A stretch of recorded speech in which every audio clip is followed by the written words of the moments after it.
In regards to Parshas Lech Lecho, it's known the word of the Frierdiker Rebbe in the name of his father, the Rebbe Rashab, the Rebbe Nishma Seiden, and this is what he says. Parshas Bereshis is a freiliche seder, it's a happy parsha. Hashem creates the world, Hashem creates all of the creatures. Although the end of the parsha is not so geschmack, nevertheless the general seder is a freiliche, it's a happy parsha. On the other hand, Parshas Noach is the Mabul. It's what he calls a kalamut nevoch, I guess maybe more of a gloomy type of week. But at the end of the week, that's a happy part. Avraham Avinu is born. And then he goes on and says, the emes of freilich avav, the real, true, joyous, happy week is Parshas Lech Lecho, that every single day of the week we're living with Avraham Avinu. Now, from the fact that the Rebbe says, in other words, that the Frierdiker Rebbe says, in the name of the Rebbe Rashab, that it's specifically Parshas Lech Lecho, which is the emes of freilich avav, it's the real, happy, joyous week. This tells us that even though the end of the Parsha Noach, where it's already speaking about the birth of Avraham, nevertheless, it's not the real Simcha in the same way as it's in Parshas Lech Lecho. Because since all of the inyanim that are found in one Sedra, in one Parsha, are all connected with each other, so therefore, because in the general Parsha there's a certain element of things that are not so happy, therefore, there is a simcha lacking also even in the end of the parsha, which is technically already a happy part. And so too it's true regarding Parshas Bereshis, that even though generally it's a freiliche sedra, it's a happy parsha, nevertheless, because there's a certain element at the end of the parsha that's not so geschmack, therefore, it also does not have the proper simcha, the proper freilichkeit in the rest of the parsha. Says the Rebbe, if that's the case, we need to understand.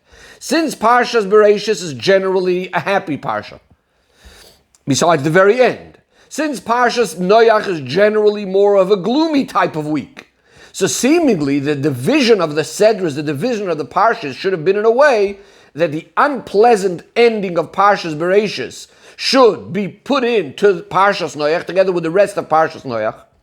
The happy end of Parshas Noach, which is the birth of Avraham Avinu, should be put together with Parshas Lech Lecho, the beginning of Parshas Lech Lecho, and yet we see it's divided in a different way, where we have the birth of Avraham Avinu, the end of Parshas Noach. Says the Rebbe, the general explanation is, it's known that Avraham Avinu, which that's what Lech Lecho is all about, as we just said, that every single day of the week we're living with Avraham Avinu. With Avraham Avinu starts the period that the Gemara refers to as Shnei Alafim Torah, the 2 millennia of Torah. He's the first one, of the Avos, of course, to start the Hachana, preparing the world for Matan Torah. Now, since Matan Torah accomplished, achieved, the Chibur, the connection between Elyonim and Tachtonim, the upper realms and the lower ones, it makes sense to say that the advantage of Parshas Lech Lecho, that the whole Parsha is all about Avraham Avinu, this advantage over the previous two Sedras is also within this context that it's somehow the beginning of the preparation of Chibur Elyonim v'Tachtonim, that preparation for Matan Torah starting to join and bring the upper realms and the lower realms together. Says the Rebbe, this will also explain to us why it is that Parshas Lech Lecho is the third Sedra. It's similar to what the Gemara says that generally Torah is called Orientally saw a Torah of 3. This refers to the fact that there is 3 parts to the Torah, Torah, Nevi'im, and Ksuvim. But Chassidus explains that it's all very, very much related to what's called Kav HaShlishi. The third pillar, the middle pillar, or the middle column, the middle mode, that joins the Elyonim v'Tachtonim, that which is between the upper realms and the lower realms, combining and joining the two. In other words, Parshas Bereshis, the first Sedra, its idea is all about Bria Soilim, the way the world is created, how Hashem is creating it. In other words, that's more of an Elyonim attitude. It's all about Hashem creating the world. It's the way the world is coming from above. Parshas Noach, the second Sedra, this is about how the lower world, the Mata, the lowliness of the world is being refined, is being elevated. This is through Noach, who is a tzaddik, specifically through the Mabul that refines and cleanses the world. That's more of a Tachtonim perspective and attitude. Parshas Lech Lecho, the third Sedra, is about Chibur Elyonim v'Tachtonim, joining the two, bringing the Elyonim and the Tachtonim, the upper and the lower, together. Says the Rebbe, now we'll also understand why Parshas Noach starts with Eile Toildas Noach Ish Tzaddik, because what we're speaking about, even though we said there is something of Parshas Bereshis about Noach, and yet here we're starting to speak about Noach, because over here we're speaking about Noach as Noach is already involved in Avodah. As Rashi tells us, when we say Toildos Noach, what are we referring to? The Toildos of the tzaddikim. What are the children, so to speak? The outcome of the tzaddikim is their good deeds. So Parshas Noach is already speaking about Noach's avodah, as opposed to what's discussed in the end of Bereshis, which is the birth of Noach, and even the fact that Noach motza chen b'nei Hashem, that he finds favor in the eyes of Hashem. But these are mainly things not so much coming from his avodah, but it's more what we call the Isarusa Leila. Hashem creates Noach, Noach is born, and then there's something about Noach that Hashem, he finds favor in the eyes of Hashem, but it's not so much about his avodah. And therefore they still belong in Parshas Bereshis, which is a parsha speaking about the things coming from above. So too, says the Rebbe, when we say that Avraham Avinu is born at the end of Parshas Noach, so the few things that we're speaking about Avraham Avinu, which say in Parshas Lech Lecho and not in the end, and don't say in Parshas Lech Lecho, rather in the end of Noach, is because, as we just explained, that Parshas Noach is more about the Tachtoinim. So Avraham Avinu's avodah of preparing for Matan Torah, which is going to be connecting Elyonim and Tachtoinim, are really going to start with Lech Lecho, when Avraham Avinu is already going out from Charan and coming into Eretz Yisrael, as opposed to the birth of Avraham Avinu and the things that he was involved with up until the time of Lech Lecho are mainly more like a continuation, a finishing off of refining, elevating, dealing with the Tachtoinim, which started with the avodah of Noach Ish Tzadik. But again, this combination, the bringing together Elyonim and Tachtoinim, the Achana for that is mainly going to be in Parshas Lech Lecho. So in order to understand the connection between Parshas Lech Lecho and Matan Torah, that it's only after Lech Lecho that Avram Seder Avodah starts of preparing for Matan Torah, we first need to have a look at a medrash that connects Vayomer Hashem el Avram Lech Lecho, the fact that Hashem is revealing himself to Avram, giving him nevuah and so on. The medrash connects this with the fact because Avram was the one that asked mercy. Eventually in Chumash we find, but this is why he had Lech Lecho now, is because he's the one that begged and davened even for sinners like the Anshe Sdoim, different to Noach, that only asked Rachamim, that did not ask Rachamim for the Doir Hamabel. And the Rebbe asks, seemingly, the way Avraham Avinu asked for the Anshe Sdoim was only that they should be saved in the schus of the tzaddikim that might be there. As we find in the Zohar says that since Avraham Avinu only asked that the people should be saved in the schus of tzaddikim, and once Avraham Avinu heard that there are no 10 tzaddikim anymore, he stopped davening. Different to Moshe Rabbeinu, who stood up even for the people that had actually served the Egel, even for the Rishoyim themselves. So the Zohar says that even Avraham Avinu, this wasn't yet being done in the most proper way. So the question then is, if Avraham Avinu is not even asking for the sinners, Avraham Avinu seemingly is not at this top level similar to Moshe Rabbeinu. So what is so great about this idea of being able to daven for the people of Sodom and the schus of the tzaddikim to the extent that we say that this is why we have Lech Lecho? This is the beginning of the Hachana for Matan Torah. Seemingly, there's still something lacking over here. So the Rebbe is going to explain these two stages of what Avraham Avinu did and what Moshe Rabbeinu did. And the Rebbe explains, since the Chibur of Elyonim and Tachtoinim practically only starts by Matan Torah itself, Avraham Avinu's avodah is more about the Hachana for Matan Torah. So therefore, in his avodah of asking for the people of Sodom, for the Tachtoinim, so it wasn't so much asking for them in their own merit, in other words, asking for them as they are in what they are themselves, but rather it's still noticeable that it's B'schus HaTzadikim, as opposed to what we're going to see by Moshe Rabbeinu is. In other words, the Rebbe says like this, we have these three different ways of conduct. We have Noach, Avraham, and Moshe Rabbeinu. And they actually correspond with these three periods. One, which is going to be Noach, as we'll see, which is before even preparing for Matan Torah. The second one is going to be Avraham Avinu, which is already the preparation for Matan Torah. And finally, Matan Torah. And the Rebbe explains, in the period that's even before preparing for Matan Torah, where Elyonim and Tachtoinim don't really have any sort of connection between each other, so Noach is not even davening for the Doir HaMabel. He doesn't do anything at all, as the Zohar says, because there's such a split between the Elyonim and the Tachtoinim. In the second period, where there starts already a preparation for this chibur, this connection between the Elyonim and Tachtonim, so Avraham Avinu is davening for the Sdoimim, but it's still B'schus HaTzadikim. And then finally, when we come to the third period of Matan Torah, where there's that real connection between Elyonim and Tachtonim, Moshe Rabbeinu is standing up for and putting himself on the line for even the Oisei Egel, the people that did the Egel mitzad atzmam, in other words, for their own, because of themselves, not only because of the tzaddikim. The Rebbe says this difference between these three periods and the connection between the behavior and conduct of these three, Noach, Avraham, and Moshe, as well as also understanding the difference between the period of Parshas Noach, where at least the Mata, the lowly realm, started becoming purified and elevated, and Parshas Bereshis, where everything was still coming completely from above into the world, even though there was also a certain avodah by certain tzaddikim down here. To understand all of these things, says the Rebbe, we're going to understand it clearer by giving a mashal of the way a Rav is giving over seichel to his Talmud, which here we can have three ways. The first way is that the Rav explains to the Talmud only that particular matter of intellect which he's giving over.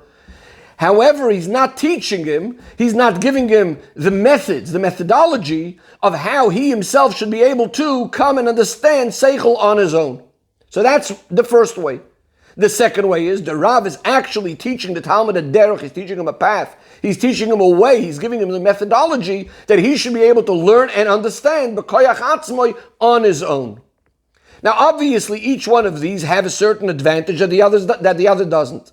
When we speak about the abilities, the senses, the capabilities and faculties of the Talmud itself, obviously the second one is going to be greater, because only in this way of learning and the Rav teaching him and giving him the methodology is he going to be able to help him, that he should finally be able to understand things on his own.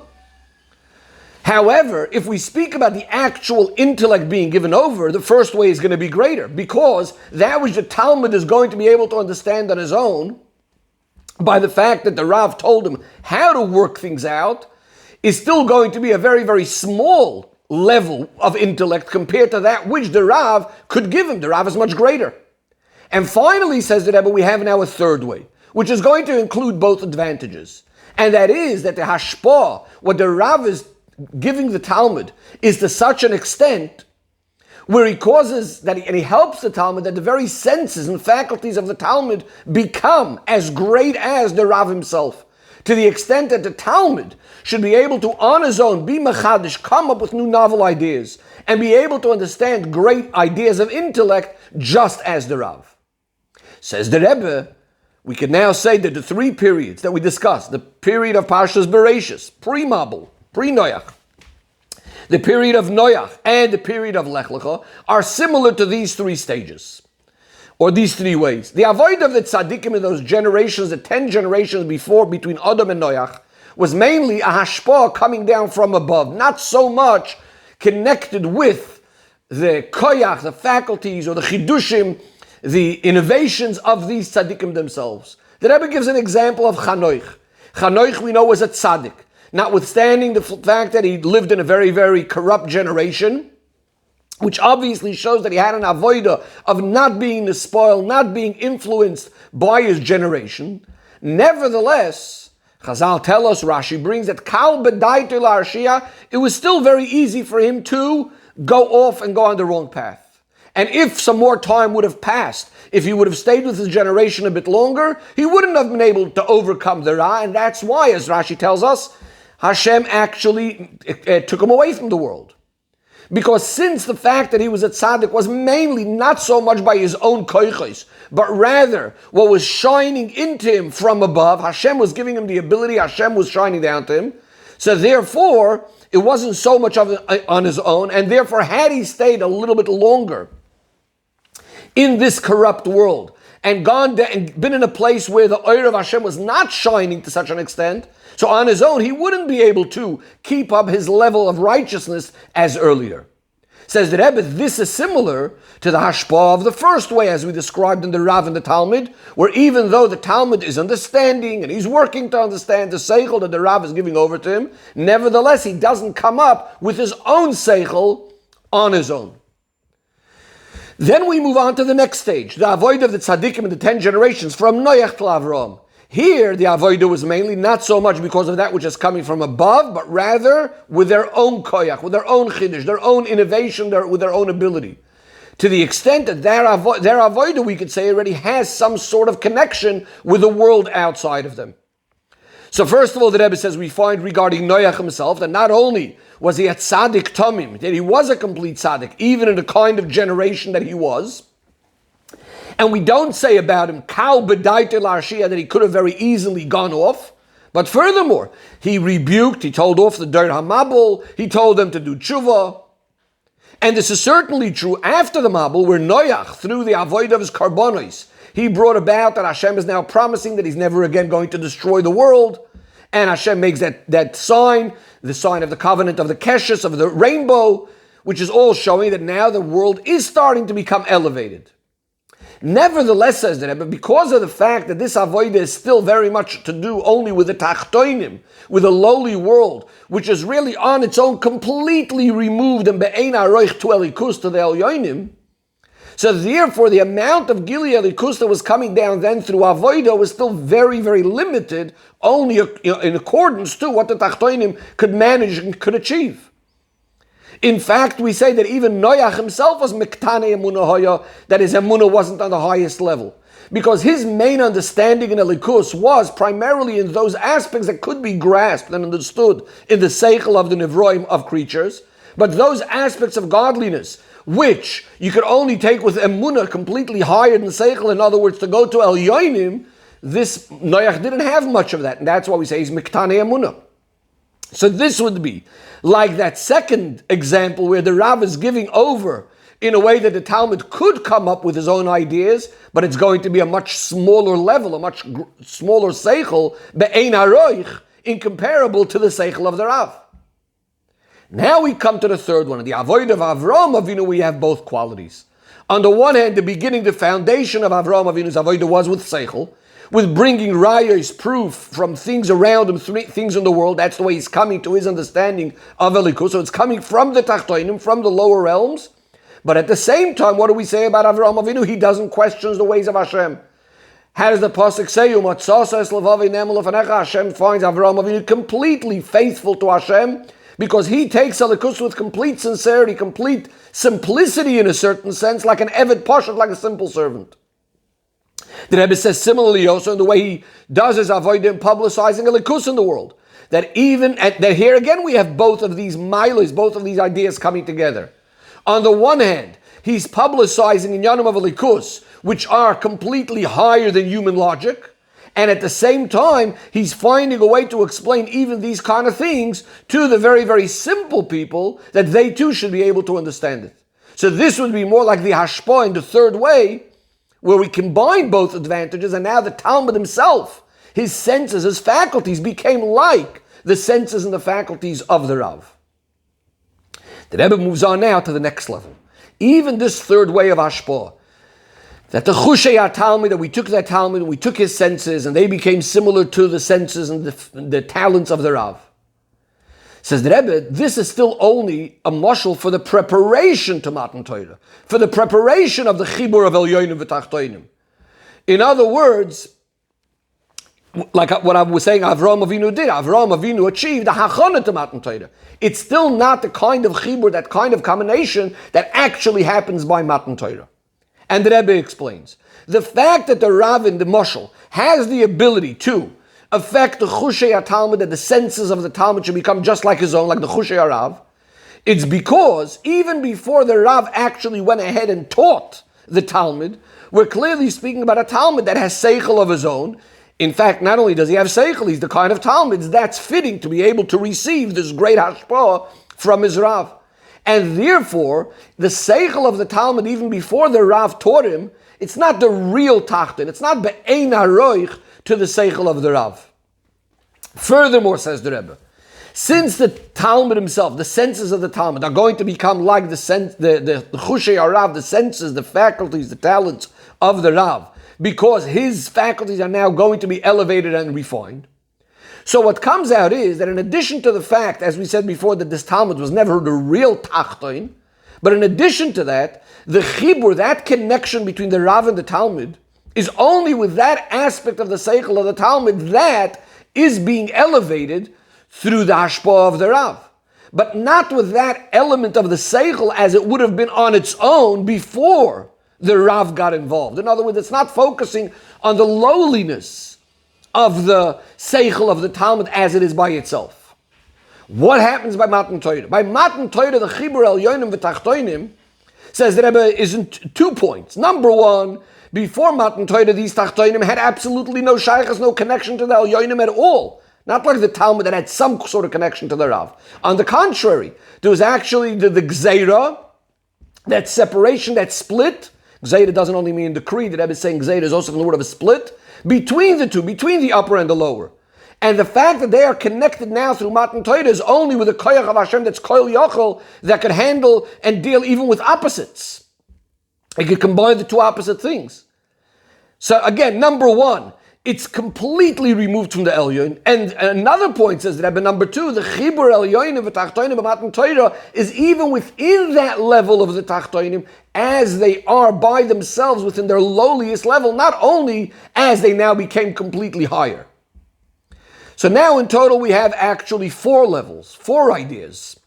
Again, just briefly, before we continue, so we have 4 stages. The one that is even before the Achana to Matan Torah, what's in Parshas Bereshis. We have the idea of Noach. The first one is even before Noach, the way things are Milmaila Lamata the Elyonim. We have the idea of Noach, which is more already, Noach is the Tachtoinim, but it's still before the preparation of Matan Torah. We have Avraham Avinu, the preparation for Matan Torah, and then we have Moshe Rabbeinu. So now the Rebbe says these 4 ideas we also have right now, even after Matan Torah, in our Avodah. And the Rebbe says, the first way, similar to the Avodah, that which is Milmaila, completely from above, like in the time between Adam and Noach, in Parshas Bereshis. So this is when a person is doing his Avodah only coming from the Neshama, but he's not really involved with the Guf. Now, even though, of course, to do Torah and mitzvahs, you obviously have to do it with your Gashmi as the Guf, but the person's main intention, his main effort, is not to impact, not to elevate, not to refine the Guf. The Guf is only like a means to be able to do his avodah of Torah and mitzvahs of the Neshama, so fine, he uses the Guf. But it's not the focus, is not the Guf at all. And certainly, he's not out to try to achieve anything and impact the world that's outside of him. So that's level number 1. The second level, this is more like the avodah coming mitzad mata. In other words, focused on the Tachtoin, the Tkuf, the period from Noach to Avraham. So here we're speaking about a person that is involved with the Guf, and even with the world outside of him to make it a dira for Hashem. But nevertheless, this person doesn't have that putting himself completely on the line to the extent of Mesiras Nefesh, to really just achieve Hashem's kavanah that the world itself should be a dira lo yizborech. Rather, he's only doing it as much as it's negeah to his own mitzias. In other words, he has to do a job. So therefore, he's doing it. Yes, he's getting involved in the world, but it's only as much as what's relevant to his own task. For example, says the Rebbe, he might actually go out there and try to be poil on another yid, to be makar of these other yid into Torah and mitzvahs, but his effort is only as much as connected to fulfilling his own command of you have to go and tell off someone if he's not doing the right thing. He was commanded to do this. But what he's lacking is the real dedication to the ultimate purpose, which is that the other person should be niskarev. It's not about me that I should be makarev people. Rather that the person himself should be actually niskarev. The Rebbe says this is similar to Noach with the generation of the Mabul. That even though, yes, he was telling them all for 120 years, every single day he was telling them, but it was mainly just to fulfill the tzivui that he was commanded to tell the people of his generation. And in fact, what happens when this rebuke doesn't help, when they don't do tshuva, he doesn't stand up with Mesiras Nefesh to daven for them. He did his job. Now we move to the third way. And this is going to be more similar to the Avoid of Avram, which is already a time of preparation to Matan Torah, where you're already starting to see a connection between the Elyonim and V'tachtonim. And that is that he's really trying with a complete devotion and even Mesiras Nefesh to really fulfill the Kavanah to make the world itself a Dir Lo Yizborich. And certainly as a result of Avos Yisrael to really be Makar of the other Yid to Torah and Mitzvahs. But nevertheless, the way he is dealing with the other person, it's in a way where the whole tachlis is only to lift up the other person and to be a mekarev to Torah and mitzvahs. But it's not really focused on the other person as he is in his lowly state. And furthermore, says the Rebbe, even the ishtadlus to be mekarev the other person to avodas Hashem, it's only in a situation where he feels that the person can be brought closer to Hashem. The Rebbe goes back to the mashal of the Rav and the Talmud. We spoke about the idea of the connection between the Rav and the Talmud in the third way, where we said that the Rav is connecting with the Talmud, but it's in a way that the Chushei HaTalmud, the senses, the talents of the Talmud are being refined to become like the Rav, but that this is all happening only because we're speaking about a person that in essence had already some sort of connection to Seichel. The Rav is not dealing with someone that cannot be elevated or be brought up. And the Rebbe says this all corresponds to the Avodah of Avraham Avinu, that even though, yes, he gave himself over with Mesiras Nefesh for the people of his generation to be poil, that they themselves should really be able to recognize that Kei Loilam, that Hashem is that the world is Elikus, to the extent that he's even putting himself in sakana, as it says in Chassidus, to daven even for these people, Anshe Sdoim. But what do we see in his tefillah? It's still only in a way that these people should be saved in the schus of the tzaddikim that are there. In other words, these tzaddikim are affecting some sort of refinement in the place where these Rishoim are, and therefore the Rishoim should be saved in the schus of the tzaddikim. And if he finds out that there are no 10 tzaddikim, and therefore it's not really a place that's going to be doing tshuva, so he doesn't ask for it anymore. In other words, because there is still this, although, of course, there's already the connection between the Elyonim and the Tachtonim, but it's only if the Elyon can be felt in some way, the Tachton can be brought up to be an Elyon.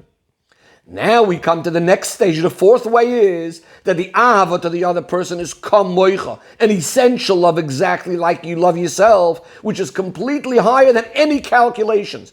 And therefore, you give yourself over to the other person, even if mitzad haseichel, even if based on logic, there's absolutely no milos, no qualities, no advantages in that other person. Because you're doing it not only because of the cheshbon, that maybe you'll be able to be mekarev him to avodas Hashem and to Torah, but really purely because of the essential love to that person himself. And this would be similar to the idea of the chibur elyonim and tachtonim that happened by Matan Torah, that the chibur, the connection with the tachtonim, is as they are on their own in their lowliest state.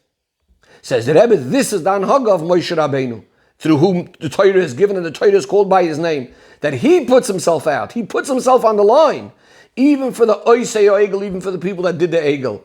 And it's in a way where he says, V'im ayin, that if not, erase me from the Torah. And Moshe Rabbeinu does not move from there until finally Hashem says, Salachti kedvarecha, I'm forgiving them exactly as you said. Says the Rebbe, based on all of this, we can now understand why Avraham Avinu's achana, when we speak about his preparation for Chibur Elyonim Tachtonim and Matan Torah, starts after the concept of Lech Lecho.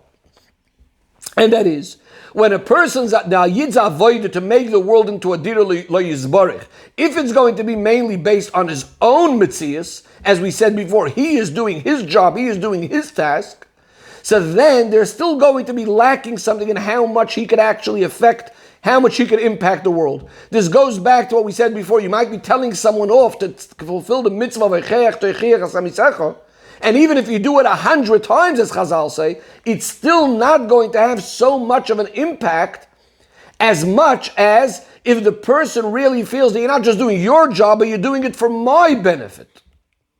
Says the Rebbe, in order to achieve in the world, even that the world, in other words, even in the way that Avraham Avinu was doing it before Matan Torah, especially when we're speaking about as if you're doing it as a hachana to Matan Torah, the way what you need to do is you need to go away, you need to go out of your own metzius. And that's the pshat lech lecha, me artzecho, me ladtecho, me beisavicha. To go away from simply means from your land and your birthplace and your father's house. But Chassidus also explains that it means go away from your own desires, go away from your own midos and your own habits, go away even from your own seichel. Even the ritzoynus and desires of kedusha have to go out of your mitzias. That's when you can really bring the world closer. Says the Rebbe, now we can also understand what we said before, that even though, yes, Parshas Bereshis generally and the end of Parshas Noach are freiliche, and yet we say, when's the real Simcha is only in Parshas Lech Lecha. The Rebbe explains, because we know there's a concept called Simcha Poyretz Geder. Simcha breaks all barriers. So now, in Parshas Bereshis, where the Simcha of the Seder is, as said in the Sicha, because Hashem creates the world, Hashem creates the Nevroim, it's still not the full Simcha. Why? Because even though by creating the world, may ayin liyesh, from nothing to something, is being brought out that the godly koyach has absolutely no limitations, not defined by ayin, not defined by yesh, it's breaking the barriers between ayin and yesh. Nevertheless, because in the world itself, as it's in Parshas Bereshis, is more felt that it's coming, that its existence is only because of Lamaila, because of what was given from above, not because of the world itself. So therefore, you don't really feel so much this idea of the breaking of all barriers between ayin and yesh. And therefore, it's not the ultimate simcha yet.